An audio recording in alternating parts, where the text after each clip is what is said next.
Alrighty, guys, part two of analyzing the 2020 NASCAR Monster Cup Series drivers and the season so far. If for some reason you did not check out part one, check that out right now. YouTube's been acting funky where if I upload a video longer than 15 minutes, it's been acting funny, taking forever to process, days, and I mean days. That could be because I haven't uploaded a video more than 15 minutes in a couple years. Hopping back on this YouTube game and trying to be very diverse. Talk about WWE, NFL, and NASCAR, my three favorite things. Few entertainment shows. I'm a big fan of stuff, so pretty much whatever I can talk about here on YouTube. But nonetheless, number 22 of Joey Logano with Team Penske has those two wins, but ever since he has not necessarily been too dominant. He's on the front row for Kansas tonight.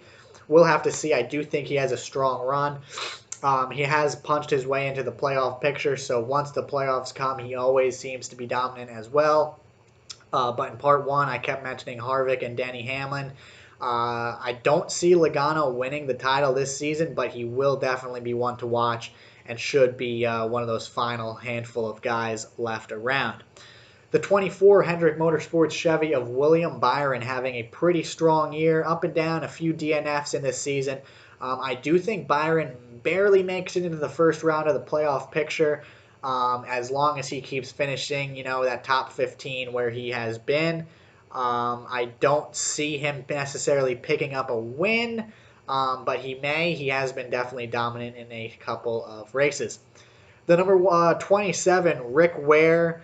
The Premium Motorsports, the number 27, the number 52, the number 7. It kind of varies on the week. Reed Sorensen, J.J. Yaley, Gray Gaulding, and Josh Bilicki, a couple of those guys, the kind of underfunded start and park guys. But it's good to see Reed Sorensen compete in a lot of races. Same with J.J. Yaley. Those guys do good when a lot of people wreck out or on those restrictor plate super speedways. Unfortunately, they don't do well on a weekly basis just because of the underfunding those teams have. That's why, again, big fan of those restrictor plate tracks. Hopefully, they are able to perform a little bit better. The number 32, Corey Lejoy, has been having a pretty solid season. He's had a couple of great finishes. It's good to see Corey Lejoy up there. So we'll have to see how Corey does as it comes to the playoffs. I don't see him making it, but kudos to Corey for having a pretty solid season. The number 34 Front Row Motorsports Ford of Michael McDowell has been having a pretty solid season as well. He's kind of been hovering in that 20 to 25 place for a majority of the season. At the All-Star race, led a little bit before getting into Bubba Wallace. But Mike McDowell has been relatively impressive as it comes to this season, rather than being in the back of the pack.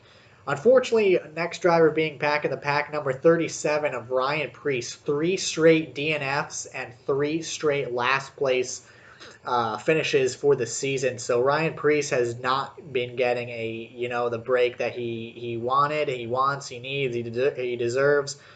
So we'll have to see Ryan Preece if he bounces back. Usually pick Ryan Preece in FanDuel a lot because of the fact he starts in the back, get those point differential points. Number 38, John Hunter Nemechek, another Front Row Motorsports. He's been having a pretty good rookie season. A couple DNFs like a few of these drivers, but John Hunter Nemechek has been relatively up there. And that, again, same place as McDowell, the teammate, in that, kind of 15 to 25 place rank. But kudos to John Hunter for a pretty solid rookie season so far. Speaking of solid rookie season, number 41, Stewart Haas, Cole Custer, that win at Kentucky was nuts. Coming from the outside at 4th place, Cole Custer picked up that win and punched his way into the 2020 playoff picture. Kudos to Cole. He was able to race in the All-Star race this season as well. So kudos to Cole. Glad to see him up there. He's been having a pretty good season, and that win pretty much stamped that fact and punched his way into the playoffs. Number 42, Chip Ganassi, racing Matt Kenseth, who took over for Kyle Larson after the incident with Kyle Larson making those comments over on a stream. Kyle Larson's been racing a lot of dirt series races over in my old around my old local stomping grounds. But Matt Kenseth, good to see Kenseth back in the Cup Series. He hasn't necessarily performed too well. He had a second place a few weeks ago. But other than that, Kenseth, not necessarily a good season. Or not necessarily the greatest. Definitely a good season. So we'll have to see if Matt punches his way. What happens? What's next for Matt Kenseth? I almost said Matty D. The number 43, Bubba Wallace, has been definitely a lot of mainstream media lately, but going to try to avoid politics. But as it comes to the racetrack, Bubba Wallace, he has been having a pretty good season as well, but not necessarily top 10, top 15. He's kind of hovering in that 15 to 25 place, stuck in the middle there with Ryan Newman, John Hunter Nemechek, Michael McDowell, those guys. In that kind of zone every week where you want to see them do better, but they don't necessarily do, like Ryan Newman. Number 47, Ricky Stenhouse Jr. He's been having a pretty solid season for JTG Dowry, Daughtery. But he's been having a pretty good season. He's showing, why he deserves to be in the series. He had a great opening season at Daytona. And he has been up there depending on the track. He's good at those longer tracks, the longer speedways, super speedway type. And we'll have to see if Ricky Stenhouse, how he does. He's kind of hovering outside that championship playoff picture right now. So we'll have to see what happens with Ricky. Number 48, Jimmy Johnson, Hendrick Motorsports, his last season and the Cup Series, 7-time Cup Series champion. Jimmy Johnson, I want to see him pick up a win. He deserves a win. It's his last season. Love him or hate him, you got to respect him.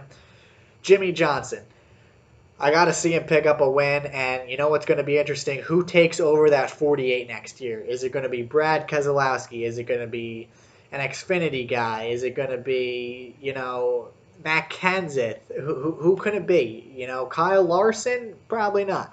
But who's it going to be? A lot of names are out there, Cindric,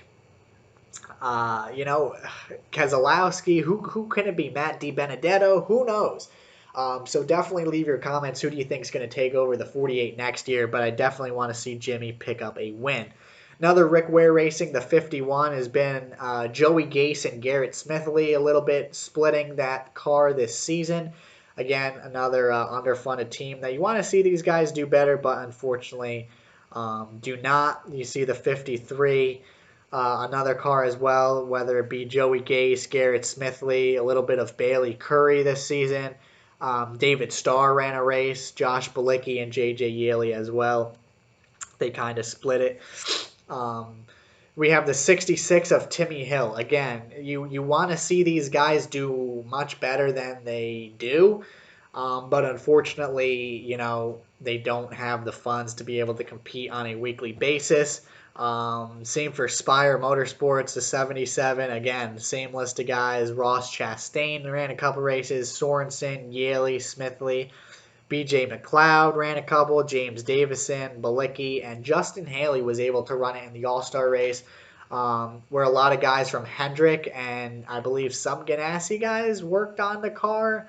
For the All-Star race, he led he didn't lead, he was in the top 5 for a lap or two.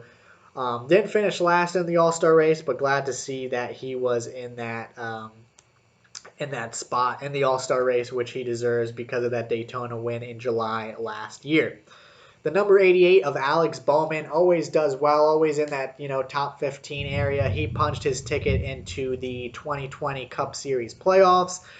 I don't necessarily see him winning the title this season, but definitely keeping his Hendrick spot because of those wins that he does accumulate in the season.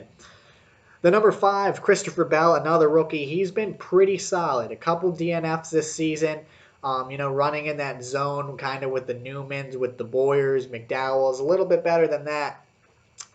Christopher Bell has been having some top 10 runs as well. I don't see him making the playoff picture, unfortunately, but great rookie season for Christopher Bell and Levine Family Racing in that 95. The number 96 of Daniel Suarez, former Joe Gibbs racer Suarez, I mean, at least he has a spot in the Cup Series. He doesn't necessarily have the funds as you would hope, but he has been running up there, a couple top 25s this season. But Suarez, nothing too good to write home about. And that pretty much concludes our list of the 2020 drivers. Again, if you did not catch part one, I definitely invite you to. Trying to get back in this YouTube game, talk about football, NASCAR, WWE, talk about it all, entertainment stuff, Big Brother, whatever it may be. I watch it all. I'm going to talk about working at Wawa and working for Wawa. Worked there for the past 7 years, getting a new job, this next week. So want to talk about pretty much everything. Tattoos, got a few more tattoos. I know a couple of my tattoo videos are up there in views. So whatever it may be, definitely leave a comment what stuff you want to see on this channel. On my days off, have a lot of free time now with school being done. So definitely leave your comments in the comment section below about NASCAR, number 48, who's winning the Cup Series title, all that stuff. Look forward to it. See you soon.